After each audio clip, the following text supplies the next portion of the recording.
Welcome to today's class. आज हम बात करेंगे प्लैंक्स क्वांटम थ्योरी। एक्चुअली में ना इसके पहले हमने जो थ्योरी पढ़ी है ना that is electromagnetic wave theory, यानी कि जिसमें हमने इलेक्ट्रोमैग्नेटिक स्पेक्ट्रा पढ़ा था। ठीक है, सो उसकी जो थ्योरी है ना उसको लिख लेना कि वो थ्योरी जो इलेक्ट्रोमैग्नेटिक स्पेक्ट्रा वाली थी that was electromagnetic wave theory,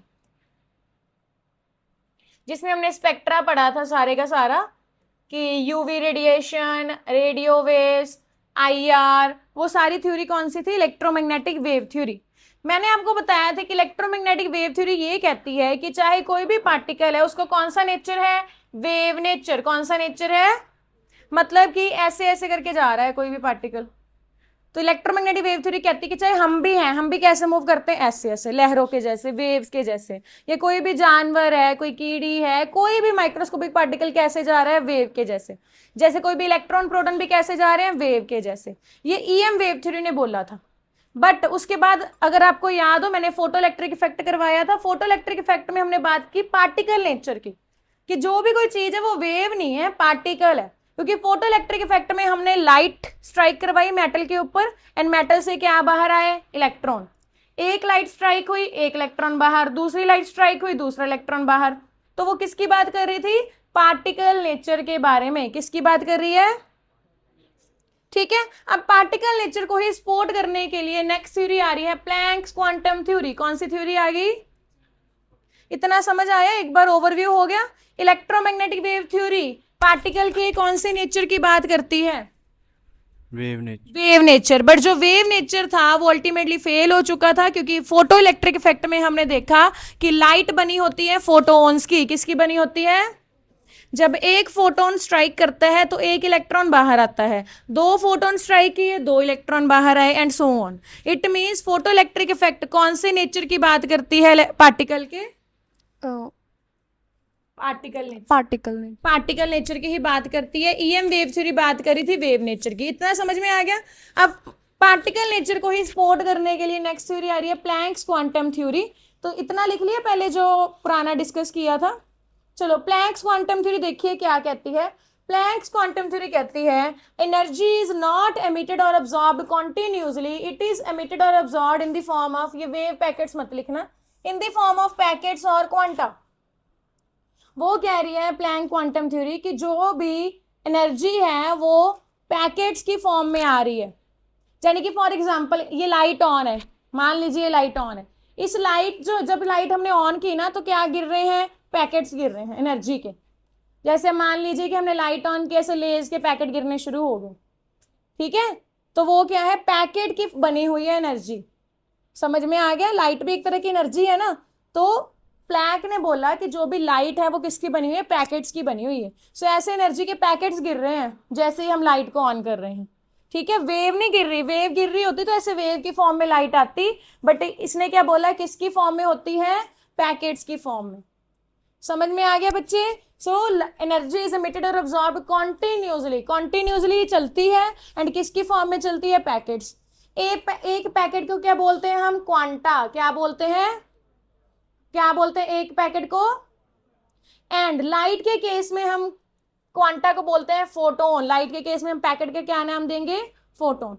normal case में क्वांटा बोलते हैं, चाहे हीट हो चाहे कोई भी एनर्जी हो, बट लाइट के केस में हम क्या बोलते हैं? फोटोन। क्या बोलते हैं? समझ में आ गया? अब the amount of energy associated with the quantum of radiation is directly proportional to frequency. जितनी एनर्जी एक पैकेट की होगी, मतलब जितनी एनर्जी एक क्वांटा की होगी या एक फोटोन की होगी, energy is directly proportional to nu. What is nu? Frequency. So E का फॉर्मूला क्या आ गया? E is equal to H nu. H है कांस्टेंट। एच कौन सा कांस्टेंट है यहाँ पर? Planck's constant. एच की वैल्यू कितनी है? 6.6 इंटू 10⁻⁻34 जाउल सेकेंड।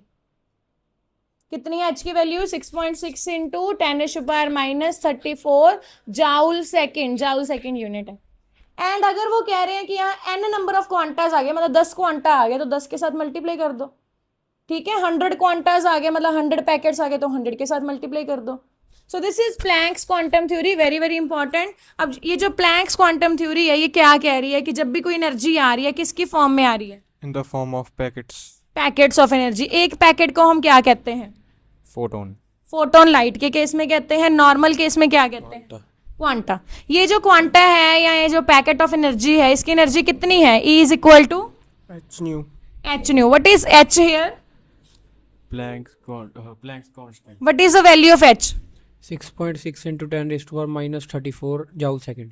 अगर हमारे पास 10 क्वांटा आ गए, यानी कि n नंबर ऑफ पैकेट्स आ रहे हैं, तो फॉर्मूला क्या बनेगा? E is equal to N into H into V. N. हाँ, न्यू क्या है यहाँ पर? फ्रीक्वेंसी। समझ में आ गया बच्चे? यहाँ पर क्लियर है सबको? अगर मैं फ्रीक्वेंसी की जगह बच्चे लैम्डा लिखना चाहती हूँ, तो what is the relation between frequency and lambda? Frequency is equals to C upon lambda. Very good. इसके बेसिस पे ना आपको डायरेक्ट न्यूमेरिकल्स आते हैं। इस फॉर्मूला के बेसिस पे E is equal to N H nu की जगह हम लिख सकते हैं E is equal to N H C by lambda, क्योंकि फ्रीक्वेंसी का फॉर्मूला क्या होता है? C upon lambda. यहाँ लैम्डा है वेवलेंथ, C है स्पीड ऑफ लाइट। हमने लास्ट क्लास में इसके न्यूमेरिकल किए थे, ठीक है? सो फ्रीक्वेंसी होती है न्यू, C होती है स्पीड ऑफ लाइट, लैम्डा होती है वेवलेंथ। अभी हम इसके बेसिस पे एनर्जी के न्यूमेरिकल्स करेंगे। सो प्लैंक्स क्वांटम थ्योरी सबको क्लियर है? कोई डाउट इसमें? इसमें ना ये क्वेश्चन तो बहुत रेयर बनता है, वैसे तो आ भी सकता है कि राइट प्लैंक्स क्वांटम थ्योरी, तो हम ये 3 पोस्टुलेट लिख देंगे। मेनली इसके बेसिस पे ना न्यूमेरिकल बनते हैं इस E वाले फॉर्मूले पे। तो दिस इज वेरी इंपॉर्टेंट। सारे के सारे न्यूमेरिकल्स जो हैं आपके स्कूल एग्जाम्स में जो आ सकते हैं वही हैं, very very important and even for the competitive also, ठीक है? जैसे कि रीड कीजिए न्यूमेरिकल। हाँ जी, आप रीड कीजिए मेरे साथ बच्चे, last boy. Calculate the energy. बच्चे की क्या फाइंड करना है? एनर्जी का सिंबल E। क्या फाइंड करना है?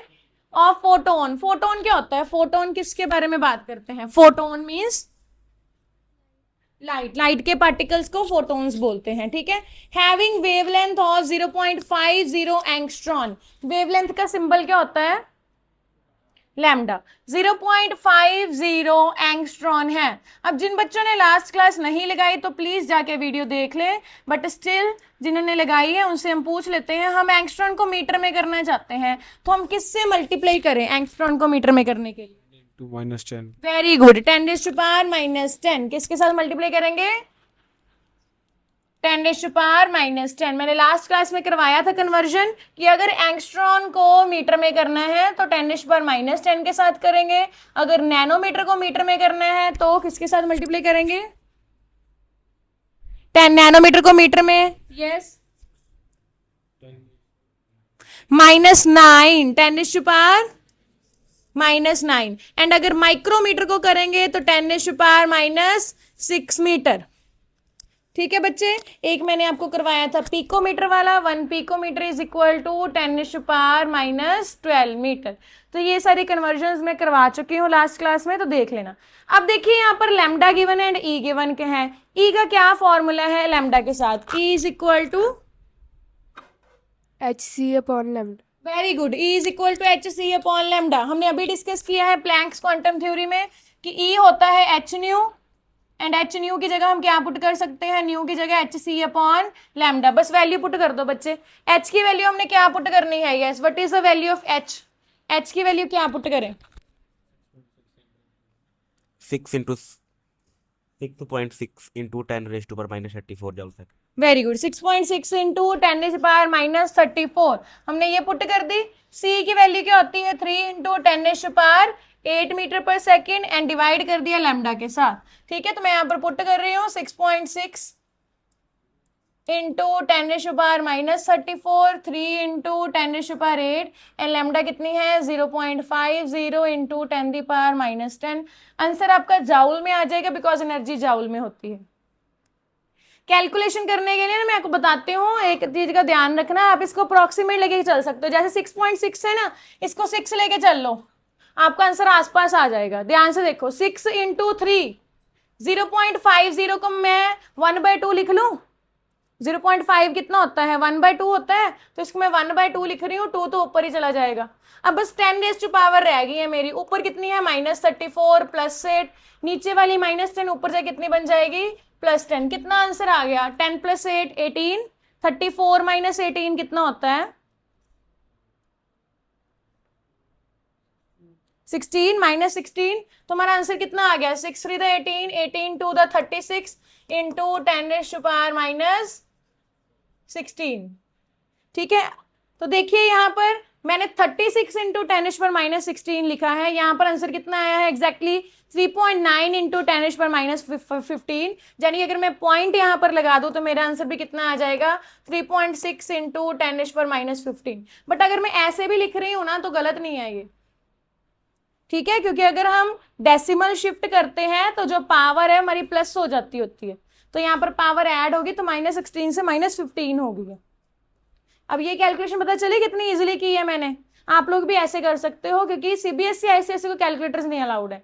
तो 6.6 को मैंने 6 मान लिया, 3 को ऐसे ही रहने दिया, 0.5 को मैंने 1/2 मान लिया, बाकी 10 की पावर्स ही की है मैंने। -34 वैसी रही, +8 वैसी रही, नीचे वाली -10 ऊपर जाके +10 बन गई। तो अगर मैं इतना भी आंसर लिख के आ रही है ना दैट इज ऑल्सो राइट। समझ आ गया न्यूमेरिकल एंड ये आपको एज इट इज एग्जाम में देखने को मिलेंगे। चलिए नेक्स्ट देखते हैं। अभी फिर से क्वेश्चन ध्यान से देखो, calculate frequency of a radiation having wavelength. अब फिर से फ्रीक्वेंसी वाला आ गया, ये हमने कल किया था। व्हाट इज फॉर्मूला, नहीं symbol of frequency, symbol lambda lambda wavelength होता है, हर्ट्स। हर्ट्ज फ्रीक्वेंसी के यूनिट्स हैं। इट्स न्यू, क्या होता है फ्रीक्वेंसी, क्या होता है न्यू। वेवलेंथ गिवन है आपको बच्चे नैनोमीटर में, फ्रीक्वेंसी निकालनी है, फ्रीक्वेंसी के सिंबल होता है न्यू, ये हमने लास्ट क्लास में भी ऐसे किए थे। वेवलेंथ आपको गिवन है, वेवलेंथ होती है लैम्डा 3 इंटू 10⁻6 नैनोमीटर। नैनोमीटर को बच्चे मीटर में कैसे कन्वर्ट करें?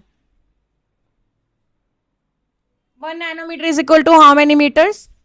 10⁻⁻9। Very good, 10⁻⁻9। तो 3.6 को हम किसके साथ मल्टीप्लाई कर देंगे? 10⁻⁻9। ठीक है, बेस सेम है, पावर्स ऐड होंगी। 6 - 9 कितना होता है? 10⁻³ तो ये आपकी लैम्डा आ गई। न्यू निकालनी है, हमने लास्ट टाइम फॉर्मूला किया था। What is the formula of nu and lambda? Nu is equal to C by lambda. Nu is equal to C by lambda, तो यहाँ पर हमने फॉर्मूला लगा दिया कि frequency is equal to C upon lambda. What is the value of c here? C की value क्या होती है? 3 into 10⁻8। Very good, 3 into 10⁸ metre पर second. Very good. And lambda की वैल्यू कितनी है यहाँ पर? 3 इंटू 10⁻³ वेरी इजी क्वेश्चन। ये -3 ऊपर जाके +3 हो जाएगा, तो आंसर कितना आ जाएगा? 10⁻11 हर्ट्स होते हैं इसके यूनिट्स। ठीक है, लास्ट बॉय आपको पता चला आप हर्ट्स बोल रहे थे। ठीक है, हर्ट्स इसके यूनिट्स होते हैं, इसका सिंबल न्यू है फ्रीक्वेंसी का। न्यूमेरिकल आ रहे हैं कि नहीं आ रहे? आपका 2-3 दिन बाद मैंने इसका टेस्ट लेना है, स्ट्रक्चर ऑफ एटम का। चलिए next, calculate wave number of radiation having frequency this. ये हमने किया था कल, वेव नंबर वाला, वेव नंबर वाला भी कर लिया था ना। तो वेव नंबर क्या होता है? वेव नंबर का सिंबल क्या होता है? न्यू बार। क्या होता है? वेव नंबर का फॉर्मूला क्या होता है? 1 upon lambda. 1 upon, wave number का फॉर्मूला क्या होता है? 1 अपॉन, यहाँ आपको फ्रीक्वेंसी गिवन है 4 इंटू 10⁻14 हर्ट्ज। तो मैं कैसे निकालूं यहाँ lambda? What is the formula of lambda? कैसे निकालूं फ्रीक्वेंसी से? Lambda equals to nu by c. Nu by c नहीं, आप वही याद रखो, frequency is equal to C by lambda ना, तो यहाँ से हम लैम्डा निकाल लेंगे। बच्चे को ये फॉर्मूला याद है, frequency is equal to C by lambda. तो हम लैम्डा कैसे निकालेंगे? लैम्डा उधर चले जाएगा, सी अपॉन फ्रीक्वेंसी, वही फॉर्मूला है। ठीक है, तो कितना आ जाएगा? सी की वैल्यू 3 इंटू 10⁸, फ्रीक्वेंसी कितनी है? 4 इंटू 10⁻14। जितना भी आंसर आया इसको इन्वर्स कर देना है बस, वेव नंबर में उसको इन्वर्स कर दिया। 4 इंटू 10⁻14 मैंने ऊपर लिख लिया, 3 इंटू 10⁸ मैंने नीचे लिख लिया। ठीक है, मीटर में है ये, मीटर पर सेकेंड, ये हर्ट्स में है यानी कि सेकेंड इनवर्स में है, तो अपना आंसर मीटर इनवर्स में आएगा। 4/3 कितना होता है? 1.33। 14 - 8 कितना होता है? 4। तो ये आंसर हमारा मीटर इनवर्स में आ गया। 14 - 8 कितना होता है? 6। तुम्हारा आंसर आ गया 1.33 इंटू 10⁻6 मीटर इनवर्स। इन्होंने सेंटीमीटर में, यानी कि ये जो आंसर है इसमें सेंटीमीटर में क्यों निकाला है? क्योंकि mainly wave number centimetre inverse में होता है। ठीक है, बट आपको अगर पूछा नहीं है तो आप मीटर इनवर्स में भी निकाल सकते हो। समझ आ गया बच्चे? तो मैंने जो सॉल्व किया है यहाँ मैंने मीटर इनवर्स में निकाल दिया है, यहाँ लैम्डा निकाल लिया, लैम्डा निकाल के वेव नंबर होता है उसका इनवर्स। क्लियर है बच्चे?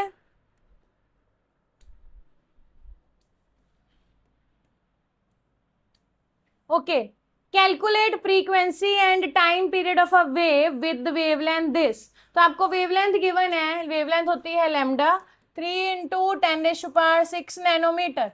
नैनोमीटर को मीटर में कैसे करूं?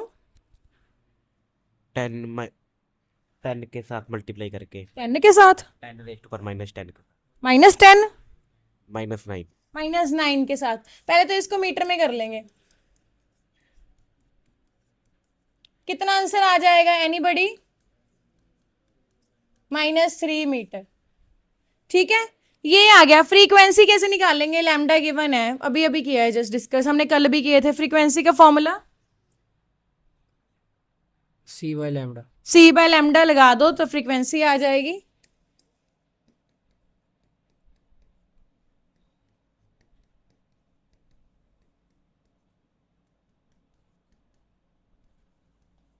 अब साथ में ना टाइम पीरियड भी पूछ लिया। टाइम पीरियड क्या होता है, किसी को पता है टाइम पीरियड का फॉर्मूला? 1/फ्रीक्वेंसी। 1/फ्रीक्वेंसी कितनी है? ये 10⁻11 हर्ट्ज। सो इसको इन्वर्स कर दो, 10⁻11 सेकेंड टाइम आ गया। सो टाइम पीरियड का फॉर्मूला क्या होता है? 1/फ्रीक्वेंसी। 1/,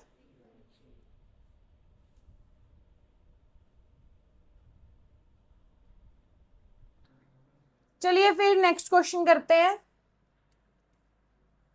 अब देखिए, this is very important question. ठीक है, a 200 watt bulb emits electromagnetic radiation of wavelength 200 nanometer।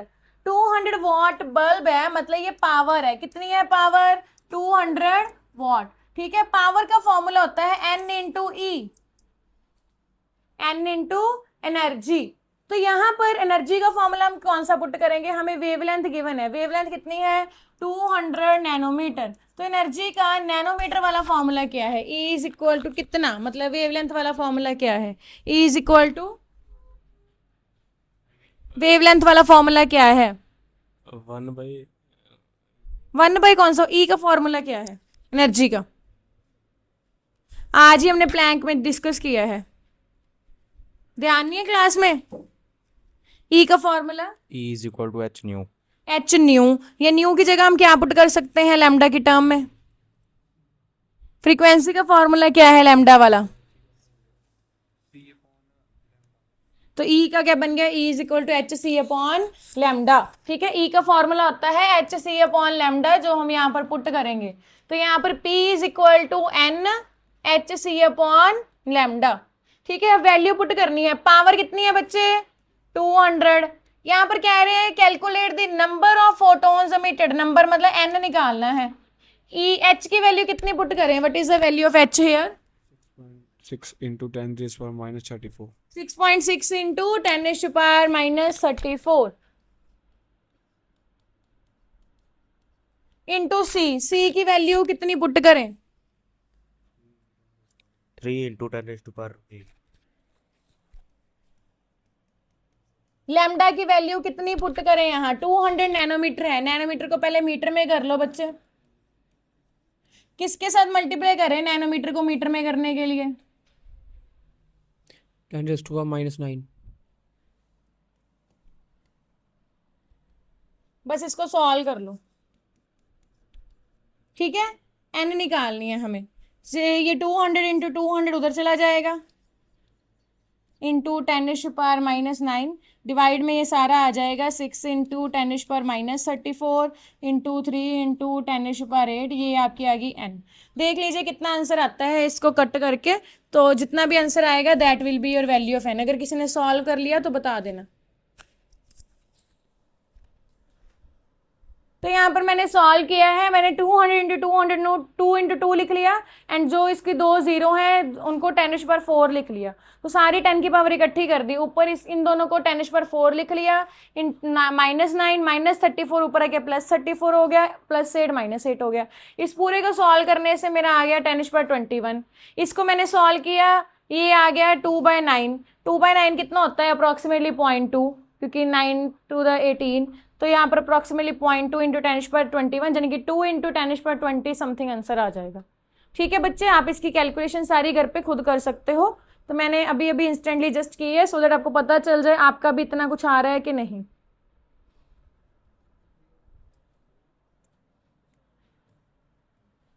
चलिए next, calculate the energy of 1 mole of photon. 1 mole of photon की बात करनी है, ठीक है, of radiation whose frequency is 5 into 10⁻14 hertz. तो एनर्जी कैलकुलेट करनी है यहाँ पर 1 मोल ऑफ फोटोन्स, इस बात का ध्यान रखना। यानी कि n की वैल्यू कितनी है 6.6 इंटू 10⁻23। 1 मोल का मतलब होता है 1 मोल में कितनी चीजें होती हैं 6.6 नहीं आना बच्चे यहाँ पर 6 इंटू 6.022 इंटू 10⁻23। 1 मोल का मतलब इतना होता है कि 6 इंटू 10⁻23। वो कह रहे हैं 1 मोल ऑफ फोटोन्स की बात करनी है, यानी कि कितने फोटोन्स 6 इंटू 10⁻23। फ्रीक्वेंसी कितनी है 5 इंटू 10⁻14 हर्ट्ज। तो फॉर्मूला क्या लगेगा E का, E is equal to NH nu. N की वैल्यू कितनी है 6 इंटू 10⁻23। H कितना है 6.6 इंटू 10⁻−34। फ्रीक्वेंसी कितनी है 5 इंटू 10⁻14। इसको सॉल्व करके आपका आंसर 19951 जाउल आएगा। बच्चे ना इसमें यही मिस्टेक करते हैं, 1 मोल वाला लिख के नहीं आते। 1 मोल लिखा है ना क्वेश्चन में, चुपचाप H न्यू लिख के आ जाते हैं, H इंटू न्यू करके आ जाते हैं, 1 मोल को नहीं देखते। तो 1 मोल मतलब 6.022 इंटू 10⁻23 के साथ भी मल्टीप्लाई करना है। पर देखिए मैंने डायरेक्ट ही मल्टीप्लाई कर दिया है, इसमें बाद में किया है तो आप डायरेक्ट भी कर सकते हो, बाद में भी कर सकते हो, ठीक है।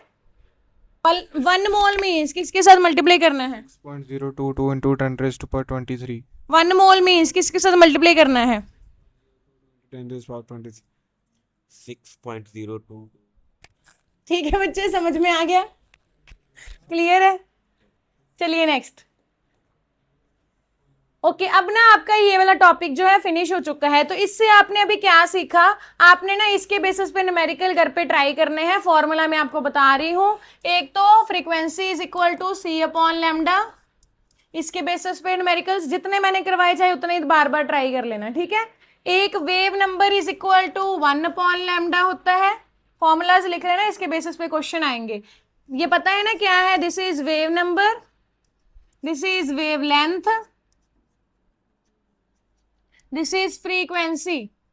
एक आपको करना है E is equal to NH nu या E is equal to NHC/λ, ठीक है। C की वैल्यू होती है 3 इंटू 10⁸ मीटर पर सेकेंड, H की वैल्यू होती है 6.6 into 10⁻34 joule second, and N की वैल्यू 1 मोल के लिए कितनी होगी 6.02 इंटू 10⁻23, ठीक है।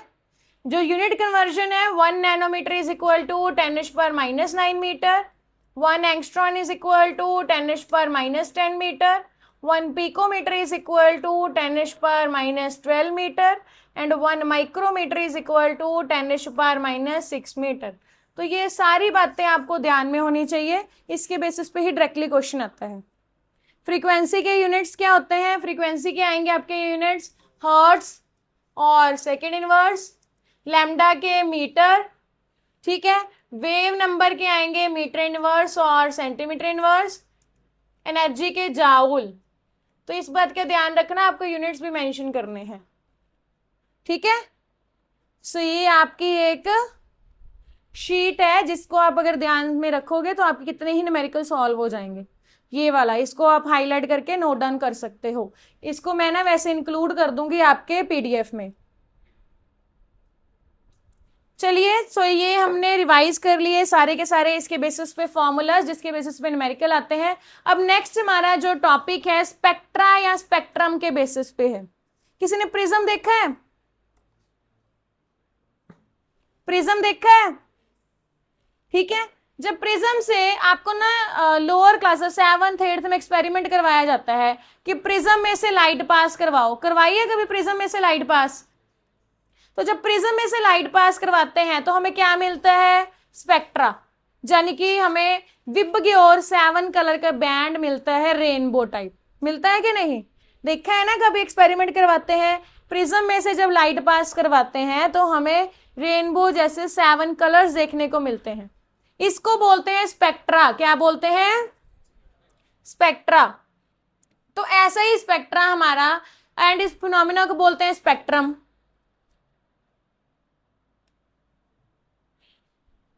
स्पेक्ट्रम दो तरीके के होते हैं, ध्यान से सुनिए, एमिशन एंड अब्जॉर्प्शन। एमिशन मतलब जो रेडिएशन एमिट हो रही है उसको स्टडी करें, अब्जॉर्प्शन मतलब जो अब्जॉर्ब करवाएंगे उसको स्टडी करें। सबसे पहला क्वेश्चन तो इन दोनों में डिफरेंस आता है direct, right difference between emission and absorption spectrum. पहले स्पेक्ट्रम के बारे में पता चला, प्रिज्म है, प्रिज्म से आप व्हाइट लाइट पास करवाते हो, हम 7th 8th क्लास में करते हैं ये एक्सपेरिमेंट, किसी ने देखा हुआ है या शो करूं। ये देखिए ऐसे होता है प्रिज्म वाला एक्सपेरिमेंट कि एक सेंटर में हम प्रिज्म रखते हैं, वहां से सनलाइट पास करवाते हैं, सनलाइट के पास रख देते हैं। तो इधर वाली साइड ना हमें व्हाइट पेपर रख देते हैं, व्हाइट पेपर पे हमें 7 कलर्स मिलते हैं। नॉर्मली हम 7th 8th क्लास को भी एक्सपेरिमेंट करवाते हैं, ठीक है। तो ये होता है मतलब डिस्पर्शन ऑफ लाइट होती है, एंड ये मिलता क्या है, this is known as spectra. ये वाली जो चीज हमें मिलती है ना, इसको क्या बोलते हैं हम, स्पेक्ट्रा बोलते हैं, ये जो मिल जाता है। तो इस स्पेक्ट्रा जो होता है इसकी बात हम कर रहे थे, दो तरीके के होते हैं, emission and absorption sorry, emission and absorption, ठीक है। तो देखिए एमिशन एंड अब्जॉर्प्शन क्या है। emission spectra is obtained when radiation from a source are directly analyzed in the spectroscope। एक ना इंस्ट्रूमेंट होता है स्पेक्ट्रोस्कोपी, एक टेक्निक है, एंड इंस्ट्रूमेंट क्या है, स्पेक्ट्रोस्कोप। उससे जो भी रेडिएशन इमिट हुई है ना उसको हम स्टडी कर सकते हैं। कैसी रेडिएशन, जैसे कि प्रिज्म से हमें 7 कलर मिले हैं, उसको स्टडी करने के लिए ये तो हम वैसे देख लेते हैं, बट बाकी गैसेस में जिसमें कलर्स नहीं आते बट स्पेक्ट्रा आता है, तो उसके लिए हम क्या देखते हैं, स्पेक्ट्रोस्कोप। कौन सा इंस्ट्रूमेंट होता है, जिसमें हम डायरेक्टली जो रेडिएशन इमिट हुई है उसको स्टडी करें। जैसे प्रिज्म में से डायरेक्टली 7 कलर्स इमिट हो रहे थे, अगर उसको डायरेक्टली स्टडी करें तो कौन सा स्पेक्ट्रा है, एमिशन। कौन सा है, समझ में आ गया। एमिशन स्पेक्ट्रा क्या होता है, when the radiation from the source are directly analysed. जैसे एक सोर्स से जो रेडिएशन आ रही है हम डायरेक्टली उसको स्टडी करें, समझ आ गया। अब्जॉर्प्शन में क्या है, it is obtained when the white light is first pass through substance and then the transmitted light is analysed. यानी कि यहाँ पर अब्जॉर्प्शन में क्या करेंगे, ये लाइट आ रही है, सेंटर में हमने एक सब्सटेंस रख दिया, इस सब्सटेंस ने कुछ ना कुछ अब्जॉर्ब की। हम यहाँ पर ऐसे 3-4 लाइट भेज रहे थे, ये मैंने 3 लाइट भेजी, ठीक है, डिफरेंट कलर्स की। इसने क्या कर लिया, ये ग्रीन वाली दोनों और ये जो है ब्लैक रेड वाली अब्जॉर्ब कर ली एक, और इसने ट्रांसमिट कौन सी कर दी, एक रेड ट्रांसमिट कर दी, और इसने क्या ट्रांसमिट कर दी, ब्लैक वाली ट्रांसमिट कर दी। सो ये दोनों लाइट जो इसने ट्रांसमिट की है, इसको अगर हम स्टडी करें तो इसको क्या बोलेंगे हम, अब्जॉर्प्शन स्पेक्ट्रा, ठीक है। थोड़ा सा सिंपल करने के लिए मैं क्या करती हूं, ऐसा मान लीजिए एक सोर्स है, ठीक है, इस सोर्स से हम रेड ब्लैक एंड ये जो ग्रीन लाइट है तीनों पास कर रहे हैं। इस सोर्स ने ये जो ग्रीन लाइट है एंड ये जो रेड लाइट है इसको अब्सॉर्ब कर लिया, एंड हमें ट्रांसमिट कौन सी कर दी, ब्लैक लाइट।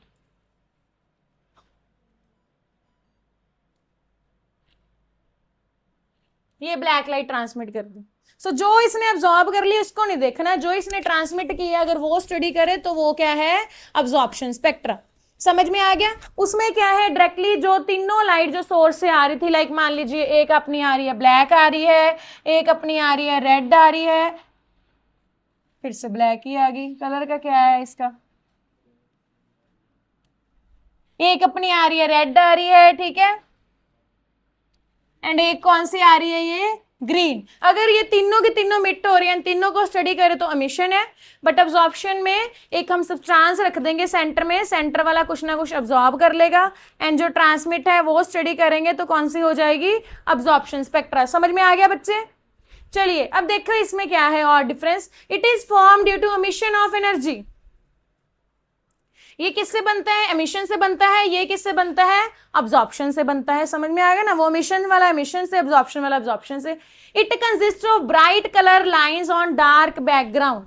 मैं अभी आपको दिखाती हूँ कैसे दिखता है emission spectra. Bright colour lines on dark background, this is emission spectra. पूरा डार्क बैकग्राउंड है एंड इसमें 2-3 ऐसे लाइंस आई हुई हैं, दिस इज एमिशन स्पेक्ट्रा। ठीक है, डार्क कलर बैकग्राउंड पे क्या है? लाइंस है। अब्जॉर्प्शन में क्या है? डार्क लाइंस है, ब्राइट बैकग्राउंड है। जैसे ये देखिए अब्जॉर्प्शन, पूरे का पूरा जो बैकग्राउंड है वो कलरफुल है एंड इसमें जो ब्लैक कलर की लाइंस आ रही हैं वो अब्जॉर्प्शन है। ठीक है, एमिशन में क्या है? पूरा डार्क है, बीच में 2-3 लाइंस आ रही है, एमिशन है। अब्जॉर्प्शन में पूरा ही कलरफुल है, बीच में 2-3 ब्लैक लाइंस है। डिफरेंस पता चल गया? मैंने दोनों ही शो कर दिए, emission and absorption. This spectrum can be continuous और डिसकॉन्टिन्यूअस। अब्जॉर्प्शन वाला हमेशा ही क्या कौन सा होगा? डिसकॉन्टिन्यूअस। ये कॉन्टिन्यूअस डिसकॉन्टिन्यूअस का क्या मतलब है? कॉन्टिन्यूअस मतलब दिस इज कॉन्टिन्यूअस स्पेक्ट्रम। क्या यहाँ पर दिख रहा है कि अगला कलर कब शो हो रहा है, शुरू हो रहा है? नहीं पता चल रहा है ना? मिक्सअप है ना? तो जिसमें मिक्सअप हो, जैसे ये ब्लू है, ब्लू के साथ ही मिक्स में अगला ग्रीन आ गया, साथ ही मिक्स में अगला येलो रेड आ गया। तो जिसमें मिक्स हो कलर्स वो कॉन्टिन्यूअस है। जिसमें पूरा दिखे कि यहाँ पर एक कलर खत्म हो गया फिर दूसरा शुरू हुआ है, वो होता है डिसकॉन्टिन्यूअस। तो एमिशन वाला दोनों ही हो सकते हैं, कॉन्टिन्यूअस और डिसकॉन्टिन्यूअस। अब्जॉर्प्शन वाला सिर्फ क्या होगा? डिसकॉन्टिन्यूअस। समझ में आ गया बच्चे? सो ये था डिफरेंस एमिशन एंड अब्जॉर्प्शन में। मैं आप लोगों से पूछ लेती हूँ क्या होता है एमिशन एंड अब्जॉर्प्शन। अगर तो डायरेक्टली जो लाइट एमिट हुई है वो स्टडी करें तो कौन सा स्पेक्ट्रा है? जो लाइट एमिट हुई है डायरेक्टली अगर वो स्टडी करें तो कौन सा स्पेक्ट्रा है? Emission spectrum. अगर बीच में कोई सब्सटेंस रख दे, सब्सटेंस कुछ ना कुछ अब्जॉर्ब करे, तो हम कौन सी लाइट स्टडी करेंगे? एब्जॉर्प्शन स्पेक्ट्रा की लाइट। अब्जॉर्प्शन स्पेक्ट्रा है, बट लाइट कौन सी स्टडी करेंगे? ये बीच में सब्सटेंस रख दिया, सब्सटेंस ने कुछ ना कुछ अब्जॉर्ब कर लिया, तो हम कौन सी लाइट स्टडी करेंगे? लाइट। Very good. जो डार्क बैकग्राउंड है, बीच में ब्राइट लाइंस आ रही हैं, वो कौन सा स्पेक्ट्रा है? एमिशन या अब्जॉर्प्शन? गलत है। डार्क बैकग्राउंड है, डार्क बैकग्राउंड ब्लैक कलर का, बीच में ब्राइट लाइंस आ रही हैं, तो कौन सा है? एमिशन। बट अगर पूरा कलरफुल बैकग्राउंड है, बीच में ब्लैक कलर की लाइंस आ रही हैं, फिर एब्जॉर्प्शन। कौन सा स्पेक्ट्रा है? कॉन्टिन्यूअस एंड डिसकॉन्टिन्यूअस दोनों हो सकता है।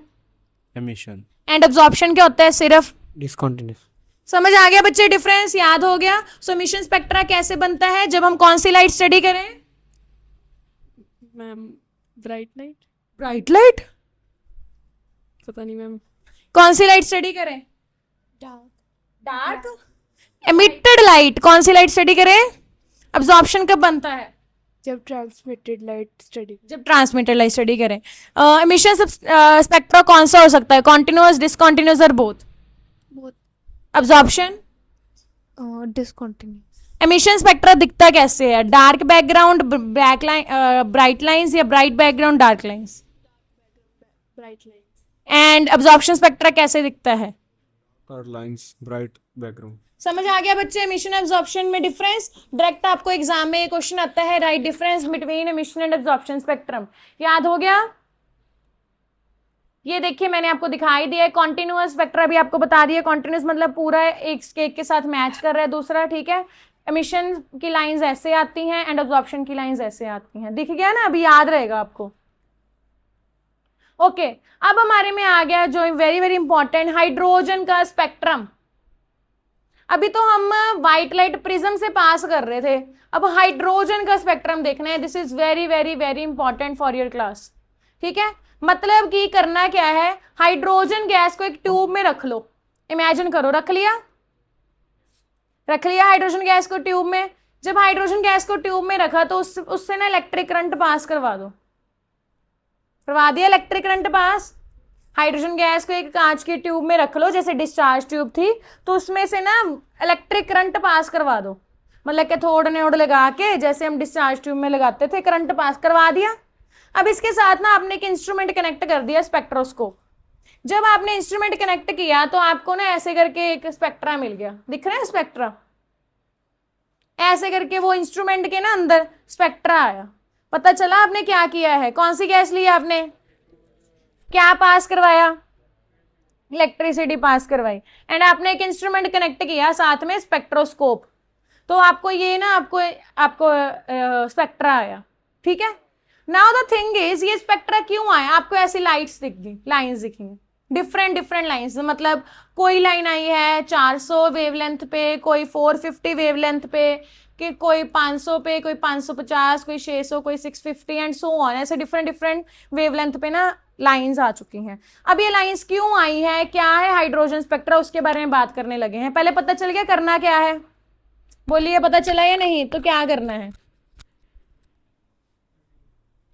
हाइड्रोजन गैस लेनी है एक ट्यूब में, ठीक है, कुछ चार्ज पास कराना। इलेक्ट्रिसिटी पास करनी, कर दी आगे।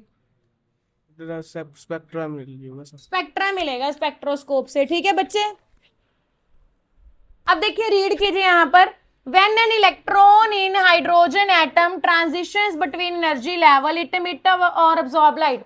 ये जो आपने एक्सपेरिमेंट किया था ना, ये एक्सपेरिमेंट हुआ था, उसके बाद इसकी एक्सप्लेनेशन, ये सारी एक्सप्लेनेशन दी है बोहर ने। किसने दी है सारी एक्सप्लेनेशन? सो जो मैं लिखवा रही हूँ ना साथ साथ ये भी मेंशन कर लेना कि ये एक्सप्लेनेशन बोहर ने दी है। क्या हम बोहर का मॉडल पढ़ चुके हैं? याद है ना आपको बोहर ने क्या बोला था कि जैसे ये रहा, बोहर ने ऐसे बोला था कि सेंटर में न्यूक्लियस है, आसपास क्या है, शेल्स हैं, एंड उसने बोला था कि जब तक इलेक्ट्रॉन अपने घर पे है तब तक वो एनर्जी लूज गेन नहीं करेगा। कब लूज गेन करता है? जब वो जंप करके किसी और शेल में जाता है। तो यहां पर इन्होंने बात की हाइड्रोजन का एटम भी ऐसे ही होगा, कुछ ना कुछ हाइड्रोजन के इलेक्ट्रॉन भी ऐसे ही ट्रैवल कर रहे होंगे एटम में। तो हाइड्रोजन का इलेक्ट्रॉन जब हमने एनर्जी दी, आपने क्या प्रोवाइड किया था? अभी इलेक्ट्रिसिटी दी थी ना हाइड्रोजन को। तो हाइड्रोजन का इलेक्ट्रॉन जंप करके ना ऐसे ऊपर वाले लेवल पे चला जाता है, या ऊपर वाला इलेक्ट्रॉन जंप करके नीचे वाले लेवल पे आ जाता है। जब इलेक्ट्रॉन जंप करके ऊपर नीचे जाते हैं तो वो एनर्जी रिलीज या अब्सॉर्ब करते हैं। अगर तो कोई चीज लोअर लेवल से ऊपर लेवल जाएगी तो वो करेगी अब्सॉर्ब, यानी कि आप नीचे वाले लेवल से ऊपर वाले लेवल तक जा रहे हो, 1 से 2 जा रहे हो, तो क्या करोगे? Energy absorb. बट कोई अगर चीज ऊपर वाले लेवल से नीचे वाले लेवल पर आ रही है तो क्या करेगी? Energy emit. क्या करेगी? ये सारी बात बोहर ने बताई है, इस बात का ध्यान रखना। मैंने लिख दिया ना बोहर, मतलब एक्सप्लेन्ड बाय बोहर है ये। बोहर अगर ना आता तो इसकी एक्सप्लेनेशन ना होती कि ये स्पेक्ट्रा क्यों आया है। अब आपको पता चल गया ना हमने किया क्या था, बट आपको पता नहीं है आया क्यों स्पेक्ट्रा। अब मैं समझा रही हूँ कि लाइंस क्यों आई हैं, क्योंकि हाइड्रोजन जो अपने गैस ली थी। अच्छा मुझे एक बात बताइए, जो हाइड्रोजन गैस अपने ली उसमें एक ही मॉलिक्यूल था गैस का या बहुत सारे थे? एक ही था। एक ही था। कैसे जजमेंट कर सकते हो? एक ही पानी का एक मॉलिक्यूल निकाल के दिखाना। हमें नहीं पता एक मॉलिक्यूल, आप एक चुटकी भर भी पानी, आप एक बूंद पानी की भी रख रहे हो ना अपने हाथ में, तो वो क्या है? उसमें मिलियन ट्रिलियन मॉलिक्यूल्स हैं, because atom is very very small. समझ आ गया ना? एटम इतना स्मॉल है कि अगर आप बोलो ना कि हमने एक ड्रॉप वाटर जो लिया है तो उस ड्रॉप ऑफ वाटर में भी मिलियन ट्रिलियन मॉलिक्यूल्स हैं। तो जो हाइड्रोजन गैस आपने ट्यूब में रखी थी तो उसमें एक मॉलिक्यूल नहीं था। हमें कैसे पता एक ही मॉलिक्यूल है? वो कौन सा चिड़िया है जो उड़ रही है कि पकड़ लिए एक चिड़िया आ गई? तो मिलियन ट्रिलियन मॉलिक्यूल्स होते हैं, मतलब मिलियन ट्रिलियन इलेक्ट्रॉन्स, मतलब मिलियन ट्रिलियन ट्रांजिशंस। कोई ऊपर जा रहा है जंप करके, कोई नीचे आ रहा है, मतलब मिलियन ट्रिलियन लाइंस। तो लाइंस दिख गई। लाइंस क्यों आ रही हैं? क्योंकि जो इलेक्ट्रॉन हायर लेवल पे है वो जंप करके लोअर लेवल पे आ रहे हैं, क्योंकि अल्टीमेटली अगर आप किसी और के घर जा रहे हो तो आपको अपने घर वापस आना ही पड़ेगा। समझ आ गया ना? अगर आप ऊपर हवा में उड़ रहे हो तो एक दिन आखिरकार जमीन पे आना ही पड़ेगा। इसीलिए अभी से पढ़ाई शुरू कर दो, ठीक है? पढ़ना ही पड़ेगा एंड में। ध्यान से देखिए बच्चे, when an electron in hydrogen atom transitions between energy levels it absorb और एमिट लाइट। बात समझ में आ गई? The light appears as lines of specific wavelength form the hydrogen emission spectra। जब उनकी ट्रांजिशन हुई, कोई अब्सॉर्ब कर रहा है, कोई इमिट कर रहा है, million trillion lines are there, बहुत सारे मिलियन ट्रिलियन इलेक्ट्रॉन्स हैं। सबका बिहेवियर सेम होगा? नहीं, जितने भी इलेक्ट्रॉन है सबका बिहेवियर अलग है। तुम सारे +1 क्लास के हो, तुम सबका बिहेवियर सेम है? नहीं है ना? तो उनका भी बिहेवियर अलग अलग है, इसलिए लाइंस जो है अलग अलग है। ऐसा मान लीजिए तुम सबके मार्क्स हैं, किसी के मार्क्स 400 आए हैं, ठीक है, किसी के मार्क्स 700 आए हैं, क्योंकि सबका बिहेवियर अलग है। समझ आ गया? सो ये मार्क्स हैं, ऐसे ऐसा मान लीजिए, हो तो तुम सब एक ही क्लास के बच्चे, बट ये मार्क्स डिफरेंट डिफरेंट क्यों आया? क्योंकि आपका नेचर अलग है।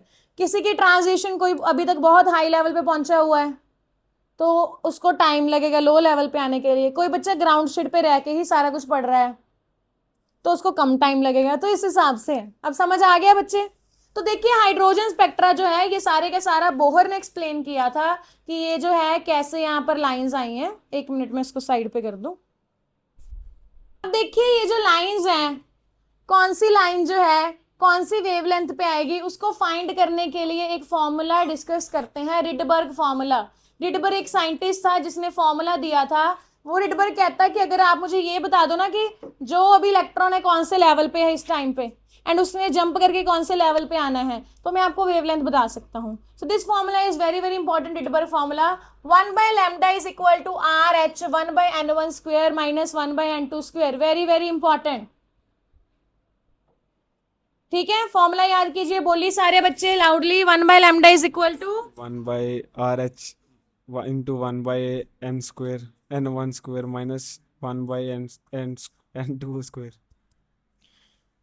1/λ is equal to RH over 1/n1 square minus n1. इतने ओवर कहाँ से आ गए? 2020 थोड़ी चल रहा है। 1/λ is equal to RH multiply by 1/n1 square minus 1/n. 1/λ equal to RH bracket 1/n1 square minus 1/n2 square. 1/λ equals to RH bracket 1/n21 minus 1 divided by n22 ये क्या n21 n22 n1 square minus n2 square है बच्चे। ध्यान से देखिए, lambda है wavelength, जिस wavelength पे लाइन आएगी वो हम निकालेंगे कि आपकी जो लाइन है वो 400 पे आ रही है 800 पे आ रही है, वो निकालेंगे। RH होता है कांस्टेंट, रिडबर्ग कांस्टेंट। इसका फॉर्म, इसकी वैल्यू कितनी है? 1.097 इंटू 10⁻⁷, जहां आप लिख सकते हो 109,677 सेंटीमीटर इनवर्स। हमारे न्यूमेरिकल में ज्यादा हम ये यूज कर रहे हैं तो ये वाली भी लिख सकते हो, बट आपको मेनली ये वाली याद करनी है। 109,677 सेंटीमीटर इनवर्स। कौन सी याद करनी है? मैंने आपको सेंटीमीटर इनवर्स में याद करवाई है ना, ये 10⁻⁷ वाली है मीटर इनवर्स में। एंड इसको आप और करके जब आप कैलकुलेशन करोगे ना 10⁵ सेंटीमीटर इनवर्स भी लिख सकते हो कैलकुलेशन के लिए। पर पहले आप वैल्यू लिखोगे कि एग्जैक्ट वैल्यू इतनी है, मैं कैलकुलेशन के लिए 10⁵ लिख रहा हूं अप्रोक्सीमेटली, ठीक है, ये बात मेंशन करोगे। तो एग्जैक्ट वैल्यू कितनी है रिडबर्ग कांस्टेंट की? 109,677 सेंटीमीटर into 10⁵. इतना? नहीं इतना नहीं है। 109,677 सेंटीमीटर इनवर्स इतना ही है, और है 10⁵। n1 है लोअर लेवल, मतलब जो लोअर लेवल पे आपको वापस आना है, n2 मतलब हायर लेवल है, ठीक है। तो यहाँ पर देखिए हमारे पास इसके बेसिस पे 5 सीरीज आती हैं, ध्यान से पढ़ लो ये बच्चे, ठीक है। सो यहाँ पर पहली सीरीज है लाइमन। कौन सी सीरीज है बच्चे? ना इसके स्पेलिंग मिस्टेक कराते हैं तो इसका ध्यान रखो। लाइमन LYMAN कौन सी सीरीज है? Second series, third series, 5, next is Pfund. Pfund है ये, ठीक है। तो बोलिए कौन कौन सी सीरीज है? Lyman, Balmer, Paschen, Brackett, Pfund. दोबारा बोलिए। लाइमन कह रहा है कि जो भी ट्रांजिशन है आपकी किसी भी लेवल से, अगर इलेक्ट्रॉन आके फर्स्ट लेवल पे गिर रहा है तो उसको बोलेंगे लाइमन सीरीज। कौन सी बोलेंगे? मतलब एक बिल्डिंग है, ठीक है, तो इलेक्ट्रॉन जंप कर रहे हैं। अगर इलेक्ट्रॉन जंप जहां से मर्जी करे, जंप 1 लेवल पे आके गिर रहा है, मतलब 1 से ऊपर से किसी ना कहीं से जंप करेगा ना, 1 से थोड़ी ना 1 पे जंप कर जाएगा, ठीक है। तो 2, 3, 4, 5, 6, 7 जहां से मर्जी अगर 1 लेवल पे जंप कर रहा है तो कौन सी सीरीज बोलेंगे? लाइमन। अगर सेकंड फ्लोर पे जंप कर रहा है तो बाल्मर, अगर थर्ड पे कर रहा है तो पाशन, अगर फोर्थ पे कर रहा है तो ब्रैकेट, अगर फिफ्थ पे कर रहा है तो फंड, ठीक है। एंड अगर कोई भी इलेक्ट्रॉन जंप करके 1 पे गिरेगा तो it will fall in UV region, मतलब उसकी जो भी लाइन आएगी ना यूवी रीजन में आएगी। कौन से रीजन में फॉल करेगा? यूवी। कौन से में करेगा? बाल्मर वाला, विजिबल। बाकी तीनों के तीनों किस में फॉल करते हैं? इंफ्रारेड। किस में फॉल करते हैं? जैसे कि यहाँ देखिए, अगर सेकंड लेवल से 1 लेवल, थर्ड लेवल से 1 लेवल, फोर्थ लेवल से 1 लेवल, 1 लेवल तक ट्रांजिशन हुई है तो कौन सी सीरीज है? लाइमन। एंड अगर देखिए थर्ड से 2, 4 से 2, 5 से 2, 2 से 2 तक ट्रांजिशन हुई है तो बाल्मर। 4 से 3, 5 से 3, 6 से 3 तक ट्रांजिशन हुई है तो पास्चन। नेक्स्ट वाला 5 to 4, 6 to 4, 7 to 4, 4 तक ट्रांजिशन हुई है तो ब्रैकेट। एंड अगर 5 पे ट्रांजिशन हुई है तो फंड। ठीक है, जैसे कि मैं यहाँ पर आपको दिखा देती हूँ, डायग्राम देखिए यहाँ पर, तो इसको देख सकते हैं आप कि यहाँ पर बहुत सारे लेवल्स हैं। एटम में बहुत सारे लेवल्स होते हैं, हो सकता है सारे फिल हो सकता ना हो। अगर ऊपर से देखिए 2, 3, 4, 5, 6, 7, 8 जितना मर्जी ऊपर से अगर फर्स्ट लेवल तक आगे गिरे तो कौन सी सीरीज है? लाइमन। लाइमन कौन से रीजन में फॉल करती है? अल्ट्रावायलेट। अगर जहां से मर्जी ऊपर से सेकंड पे आके गिरे तो कौन सा है? बाल्मर। बाल्मर कौन से रीजन में होता है? विजिबल, मतलब जो हम देख सकें। अगर थर्ड पे आके फॉल करे तो पास्चन, मतलब इंफ्रारेड। ये नियर इंफ्रारेड है, ये फार है, बट आपको इतना नहीं याद करने की जरूरत, बस इंफ्रारेड याद रखो। ठीक है, ब्रैकेट वाला फोर्थ वाला इंफ्रारेड एंड फंड वाला भी फिफ्थ वाला इंफ्रारेड। समझ में आ गया? हमने क्या बात की? हमने हाइड्रोजन स्पेक्ट्रा स्टडी किया। हमने हाइड्रोजन गैस को एक ट्यूब में लिया जिसमें मिलियंस ऑफ मॉलिक्यूल्स हैं, उसमें से इलेक्ट्रिसिटी पास की तो बहुत सारे इलेक्ट्रॉन जंप करके ऊपर नीचे जा रहे थे, तो इसकी वजह से हमें स्पेक्ट्रा आया था। तो 5 साइंटिस्ट इसको स्टडी करने आए जो स्पेक्ट्रा आया। बोहर ने तो सिर्फ इतना बताया कि स्पेक्ट्रा आ क्यों रहा है। अब जो स्पेक्ट्रा आया उसको स्टडी करने 5 साइंटिस्ट आए। फर्स्ट चीज लाइमन। लाइमन सीरीज कौन से रीजन में फॉल कर रही है? रीजन कौन सा है? Ultraviolet, visible, infrared. Ultraviolet. Lyman मतलब कौन से लेवल पे आके? N1 कितना होगा लाइमन के लिए? 1. ये ना सारी N1 है। N1 होता है जिस पे आके गिरेगा इलेक्ट्रॉन। N1 मतलब फर्स्ट लेवल वाला। ठीक है, सेकंड बाल्मर। बाल्मर पे इलेक्ट्रॉन जो है कौन से रीजन पे आके फॉल करेगा? सॉरी, सेकंड बाल्मर रीजन जो है कौन से रीजन में फॉल करता है? Visible. विजिबल। पास्चन में N1 क्या है? 3. एंड कौन से रीजन में फॉल करता है Paschen? Visible. Paschen Oh, near infrared. Infrared. Fourth वाला कौन सा है साइंटिस्ट? Bracket. ब्रैकेट। जो ब्रैकेट सीरीज है वो कौन से रीजन में फॉल करती है? 4। फोर्थ तो है रीजन इंफ्रारेड। फंड फार इंफ्रारेड। इंफ्रारेड ही बोलना है। समझ में आ गया बच्चे? क्लियर है? What is Rydberg formula? What is 9 1 by lambda equal to? RH nu नहीं bracket 1 by n1 square minus bracket नहीं माइनस 1 by n2 स्क्वायर। समझ आ गया बच्चे? रिडबर्ग फार्मूला क्लियर है? 1 by lambda is equal to R 1 by n1 square minus 1 by n2 square. Clear है बच्चे? ये सारा क्लियर है? नहीं? चलिए नेक्स्ट देखते हैं क्वेश्चन क्या बनते हैं। Okay, which hydrogen spectra lies in visible region? कौन सा हाइड्रोजन स्पेक्ट्रा विजिबल में है? बाल्मर। कौन सा है? पता चल गया ना, बाल्मर विजिबल में है एंड इसकी transition ending at n is equal to 2, यानी कि बाल्मर के लिए n1 कितना होता है? 2। जिस लेवल पे गिरता है वो n1 होता है। तो लिख लो ये क्वेश्चन। चलिए नेक्स्ट क्वेश्चन देखते हैं। चलिए देखिए क्वेश्चन, अब आपको क्या फाइंड करना है? रिडबर्ग के बेसिस पे आ गया। Calculate the wavelength of first line of Balmer series. कहते हैं बाल्मर सीरीज की वेवलेंथ फाइंड करनी है। अब आपको अगर सीरीज आ गया ना, Balmer, Lyman, Paschen, Brackett, Pfund, मतलब आपको रिडबर्ग फॉर्मूला लगाना है। So what is Rydberg formula? हाँ जी, रिडबर्ग फॉर्मूला क्या है? 1 by lambda equals to Rn bracket 1 by n1 square minus 1 by n2 square। Very good, R H है। ठीक है, सो यहाँ पर what is the formula? 1 by lambda is equal to R की वैल्यू कितनी है? 109677 centimetre inverse 1 by n1 square minus 1 by n2 square. पहले तो आपको फॉर्मूला लिखना है, अब वेवलेंथ निकालनी है। 109677 को मैंने आपको बताया था शॉर्टकट में क्या लिख सकते हो, 10⁵ पर पहले मैंने लिख दिया ना 109677 है, तो ये भी मेंशन करना है पहले, सेंटीमीटर इनवर्स में है ये 1/n1²। बाल्मर के केस में n1 कितना होता है 2। बाल्मर कौन से लेवल पे आता है 2, लाइमन बाल्मर पार्शियल ब्रैकेट फंड, तो n1 कितना होता है 2। n2 कितना होगा यहाँ, they said first line, first line मतलब बिल्कुल n1 के ऊपर वाली, 2 के ऊपर वाली कौन सी लाइन है 3, फर्स्ट लाइन मतलब बिल्कुल ऊपर वाली इसके, सो 1/2 का स्क्वायर माइनस 1/3 का स्क्वायर, कितना आ जाएगा आंसर बच्चे 1/4 माइनस 1/9, एलसीएम ले लो कितना आएगा,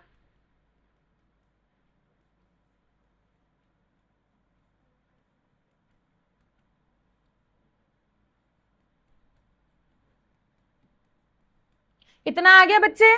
सो ये आपका आ गया 1/λ, लैम्डा कैसे निकालेंगे, इसको इन्वर्स कर दो, 36/5 इंटू 10⁵ बन जाएगा 10⁻⁻5 सेंटीमीटर, तो ये आपका लैम्डा आ गया।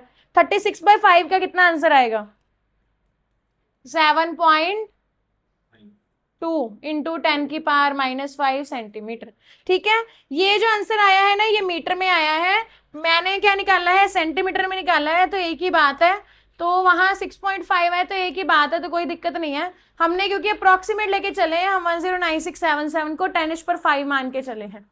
ठीक है, तो हमारा आसपास आंसर आ रहा है, कोई दिक्कत नहीं, आप एग्जैक्ट वैल्यू से भी कर सकते हो, 109677 पूरा यूज करके भी आप कर सकते थे सॉल्व। समझ आ गया।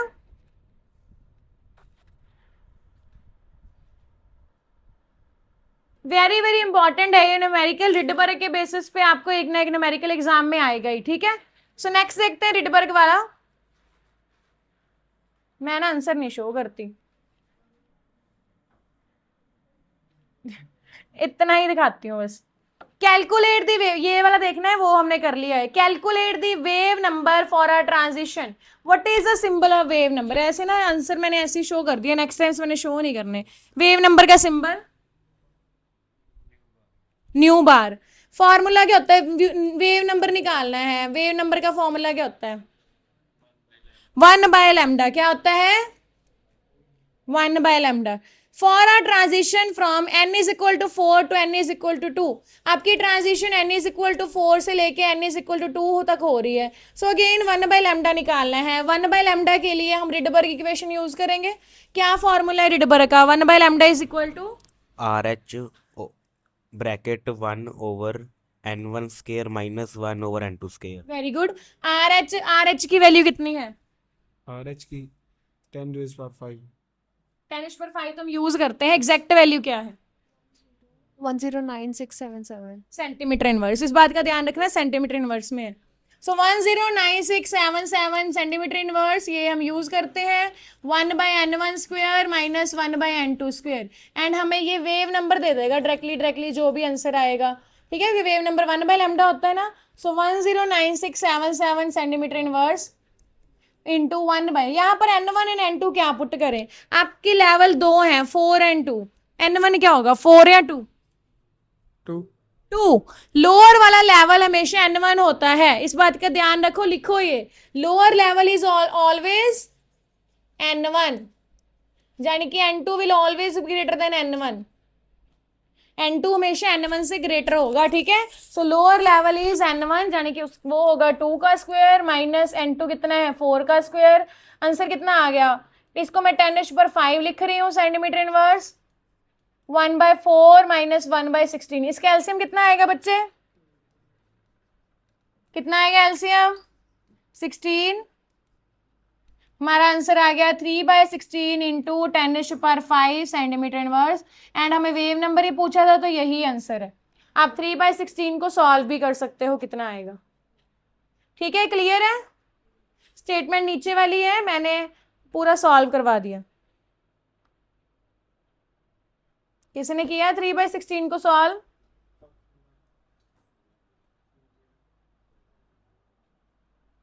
किसने किया 3/16 को सॉल्व,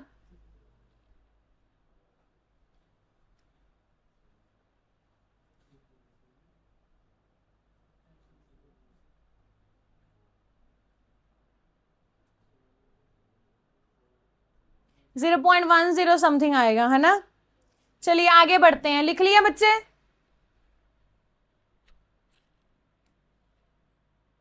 ये रिडबर्ग वाले खत्म कर लेते हैं, बस एक आधा न्यूमेरिकल रह गया, खत्म ही है। देखिए फिर से रीड करते हैं, calculate the wavelength of a radiation, इसको खत्म कर लेते हैं, कल नया टॉपिक शुरू करेंगे। Calculate the wavelength of a radiation, lambda find करनी है wavelength. When a electron undergo transition from Brackett series to Paschen series, Brackett से पास्टन तक ट्रांजिशन हुई है, ब्रैकेट के लिए n कितनी होती है? ब्रैकेट के लिए n 5 होती है, 4 ब्रैकेट के लिए n कितनी होती है? 4। पास्टन के लिए n कितनी होती है? 3। तो यहां पर ब्रैकेट के लिए n होती है 4 एंड पास्टन के लिए n कितनी होती है? 3। 4 to 3 ट्रांजिशन हुई है एंड लैम्डा फाइंड करनी है। सो वही फॉर्मूला लगेगा, 1 by lambda is equal to 109677 1 by n1 square minus 1 by n2 square. n1 कितना ले यहाँ पर, 4 या 3? 3। सो 1 by 3 का स्क्वायर माइनस 1 by 4 का स्क्वायर कितना आ गया? सॉल्व करो बच्चे, 10⁵ एलसीएम कितना आ गया इसका? 9 and 16 का।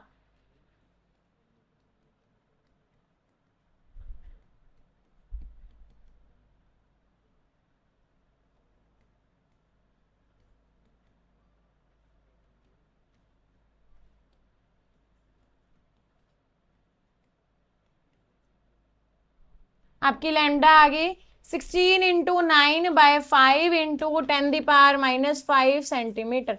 इसको सॉल्व कर लेना बच्चे, कितना आ रहा है, ठीक है। खुद सॉल्व कीजिए, करो करो अपनी नोटबुक पे, मैंने तो वैसे ही बता दिया। 16 - 9 कितना होता है? 6 होता है, 7 होता है। हाँ ठीक है, 7 लिख लो।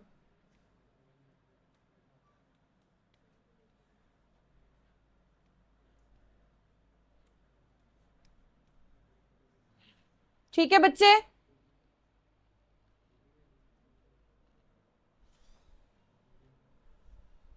चलिए देखिए, तो अब आपको रिडबर्ग समझ आ गया कैसे सॉल्व करना है।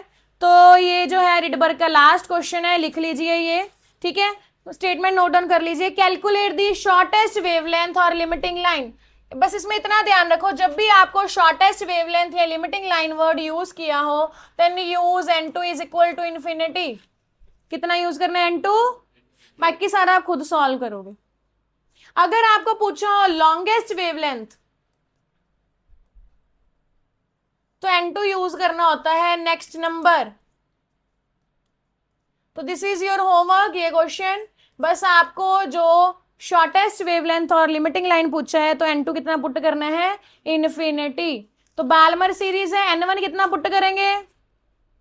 बाल्मर में n1 2, बाकी सारा आप खुद सॉल्व करोगे। n1 n2 पता करने होते हैं, n2 इन्फिनिटी, क्योंकि शॉर्टेस्ट वेवलेंथ या लिमिटिंग लाइन के लिए अगर शॉर्टेस्ट वेवलेंथ वर्ड आ जाए या लिमिटिंग लाइन आ जाए तो क्या पुट करेंगे? इन्फिनिटी। समझ आ गया? तो आज हमने कौन कौन से टॉपिक कवर किए? हमने प्लैंक्स क्वांटम थ्योरी की, जिसमें पार्टिकल नेचर की बात की, उसके न्यूमेरिकल्स किए, ठीक है। हाइड्रोजन का स्पेक्ट्रा देखा, हाइड्रोजन के स्पेक्ट्रा में हमने देखा कि पूरे बोहर ने कैसे एक्सप्लेन किया, रिडबर्ग इक्वेशन की एंड रिडबर्ग के न्यूमेरिकल किए। कल हम करेंगे बोहर के एनर्जी लेवल वाले न्यूमेरिकल, ठीक है। बोहर के एनर्जी के न्यूमेरिकल्स करेंगे एंड हम अपने डी ब्रोगली की तरफ जाएंगे, यानी कि डुअल नेचर के बारे में। फिर इस चैप्टर के एंड की तरफ जाएंगे, ठीक है, कैसे कैसे हम अपने नए मॉडल की तरफ पहुंच रहे हैं जो हम डिस्कस कर रहे हैं। So thank you so much for the class.